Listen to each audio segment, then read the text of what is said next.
దక్షిణ భారతదేశంలో భక్తి, విశ్వాసాలకు ప్రతీకగా నిలిచిన పవిత్ర క్షేత్రం తిరుమల. ఈ క్షేత్రంలో శ్రీ వెంకటేశ్వర స్వామివారి అనుగ్రహంతో వెలిగిన ఒక మహాభక్తురాలు తిరుమల వెంగమాంబ.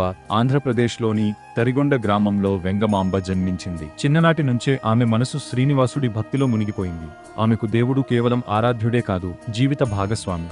సమాజ నియమాలు, ఆచారాలు ఆమె భక్తిని అర్థం చేసుకోలేకపోయాయి. కానీ ఆమె విశ్వాసం మాత్రం అచంచలంగా నిలిచింది.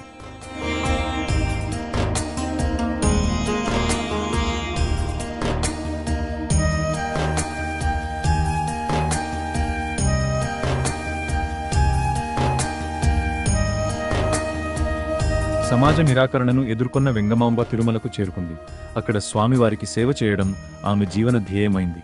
ఆమె రాసిన కీర్తనలు, యక్షగానాలు, హారతులు భక్తి సాహిత్యంలో అమూల్య రత్నాలుగా నిలిచాయి. ప్రత్యేకంగా ఆమె ఇచ్చే వెంగమాంబ హారతి తిరుమలలో ప్రసిద్ధి చెందింది. ఆకలితో ఉన్న యాత్రికులు వెంగమాంబ వంట చేస్తూ, తిరుమలకు వచ్చే యాత్రికులు ఆకలితో ఇబ్బంది పడుతున్నారని గమనించిన వెంగమాంబ వారి కోసం అన్నప్రసాదాన్ని ప్రారంభించింది. తన సొంత వనరులతో ప్రతిరోజు నైవేద్యం సమర్పించి అనంతరం భక్తులకు భోజనం పెట్టేది.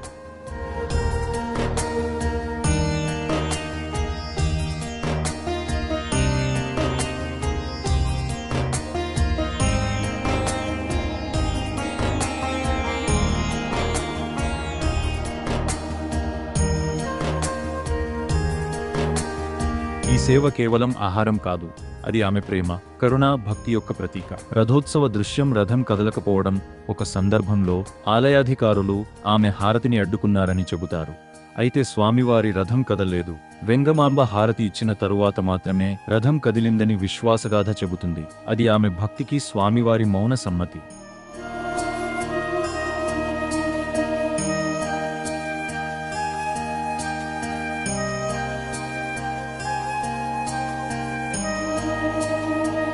ఇప్పటి తిరుమలలో అన్నప్రసాదం వడ్డిస్తున్న దృశ్యం ఈ రోజు కూడా తిరుమల ఆమె పేరు మీద అన్నప్రసాదం సంప్రదాయం కొనసాగుతోంది. వేలాది భక్తులు ప్రతిరోజు ఉచిత భోజనం పొందుతున్నారు. ఆమె రచనలు, సేవలు భక్తి చరిత్రలో చిరస్థాయిగా నిలిచాయి. తిరుమల గోపురం సూర్యాస్తమయంలో వెంగమాంబ కథ మనకు చెబుతుంది. భక్తి అంటే అచంచల విశ్వాసం, సేవ అంటే నిస్వార్థ ప్రేమ. తిరుమల వెంగమాంబ జీవితం ఒక స్త్రీ ధైర్యం, భక్తి, సేవాభావం ఎలా చరిత్రలో నిలిచిపోతాయో చూపించిన మహోన్నత గాథ.